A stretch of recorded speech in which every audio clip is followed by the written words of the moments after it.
Hey Kirk, I have your initial design ready to present to you. Two-story garage. Tried to match the siding and roof material from the main house in the back of the rendering. And dark brown window frames with no window grills. Uh, Anything you see on here can be changed. So this is the view from the street coming up to the house. I've got the sidewalk on the left side to go in for the apartment upstairs, and I've got a sidewalk on the right for access to the interior of the garage. This part here is the pool and screen lanai, which I didn't model out. Modeling a screen lanai is a royal pain in the neck, so I didn't bother doing that. I've got a cutaway floor plan of the first floor on the drawings for you. There's 3 sheets of drawings for you to look at on a PDF. This is, let me see. This is the floor plan, 25 foot 4 on the outside, left to right, 29 feet 4 front to back. Side entry for the apartment going up the stairs, side entry for the garage. These are cabinets on the rear wall of the staircase. This is your trailer. I believe, I don't have my phone in front of me. I think it was 21 and a half feet front to back. This is the distance, 23 foot 3 to this wall. Now, keep in mind, this is the way I have the garage now, but you have plenty of space if you decide you want to make it larger, because I checked all the zoning numbers. You're not even close as far as maximum size of a detached accessory dwelling unit. You can still go bigger. So if you want me to make it deeper, that's fine. The only problem I would have is making it wider, because that's going to make the roof taller, because I have a hip roof on this. Let me just go to the next page, show you the elevations real quick. All right, so right now for the maximum height, I think I have a 312 roof pitch on this right now with a metal roof.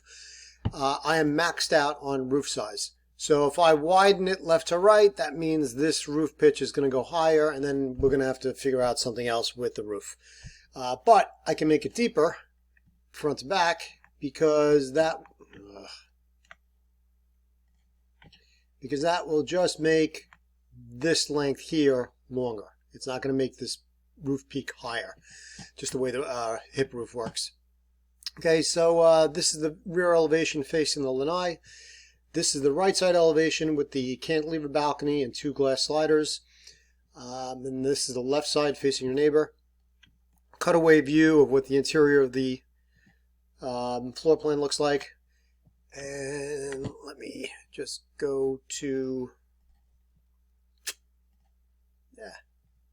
let's see. All right, so this is what it looks like from the exterior. A couple of different views. Give you some the cantilever will give you some coverage on the sidewalk coming to the backyard. Alrighty, and then let's see what else. Show you the floor plan. Okay, so I've got a small laundry room at the front, small walk-in closet, decent sized bedroom, about 14 by 12 roughly. Common bathroom. I didn't give access to the bathroom from the to the master bedroom because we're kind of tight on wall space, and also I felt it was important that the bathroom be accessible from the common living area, because if you get any guests, you don't want them to have to go through the master to get to the bathroom. It's a I believe it's a 4 by 5'9" shower pan. No, 3 foot wide shower pan. Probably could make it a little bit wider. I've got the space on the door. I can move this over and make this a 4 foot pan. Small kitchenette. You're not allowed to have a stove. You're not allowed to have a cooktop. So you can have a microwave. You can always use hot plates later, or you can modify the kitchen later on. But as far as getting a permit, no stove. Pantry and an island. I chose the island with 4 bar stools because, again, tight on space. To get a 3-person or a 4-person table into this floor plan, that would have been really hard. Low railing over here, and then stairs going down to the garage. first floor, I already talked about the first floor plan. And then I can also show you what it looks like with a 3D cutaway, so you can kind of get an idea of what it looks like. Some people have trouble looking at it in just 2 dimensions. This is the staircase coming up from the garage, from the vestibule downstairs. I did a low railing here behind the sofa. That way it makes it easier to bring furniture up. Make this turn. You can carry things over the railing and get it into the room with no problem. So last thing I also wanted to talk to you about was, this is the survey. This is the problem with the survey that I think I ran into. Right here, this says asphalt driveway. I know you have a concrete driveway, concrete apron. And if I compare this to, you see this one straight spot, bend, and then another straight spot. If you look at the original driveway, that's the asphalt. There's that break where it's the first run and then a bend. It doesn't match this. This is a much wider driveway, and then you also have less greenery here. So now it's one straight run instead of, come on up. Instead of this, it's not a straight run here. It's got the bend. Doesn't really matter to me.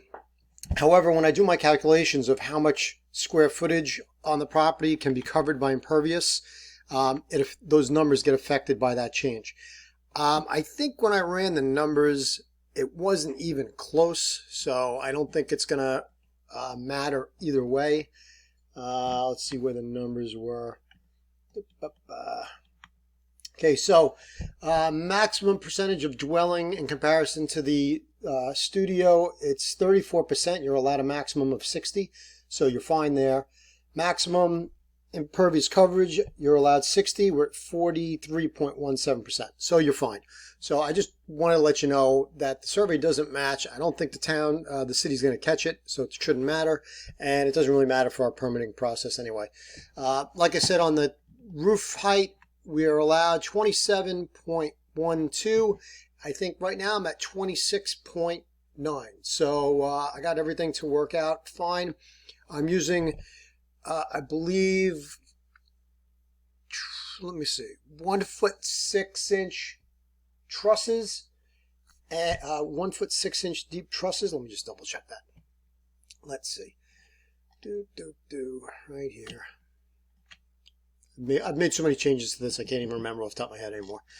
Okay, so first floor is, I believe, let's just do it easy.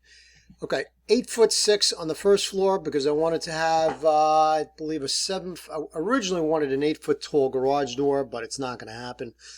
6 inches is not enough ceiling height to get the door opener in, so it's going to be a standard 7-foot tall garage door. I've got 12, 13, 14, 15. So I got 16-inch deep floor trusses that are going to be cantilevered out to a 12-inch deep floor truss. That gives me a 4-inch drop, so I can put some nice waterproofing on the balcony. And then an 8-foot second floor. I originally had 9 foot here, and I think 8'6" on the second floor, and I just can't do it because I can't squeeze in the roof ridge under the maximum roof height. All right, so that's everything on the drawings. Give me some feedback. Let me know what you think. Thank you.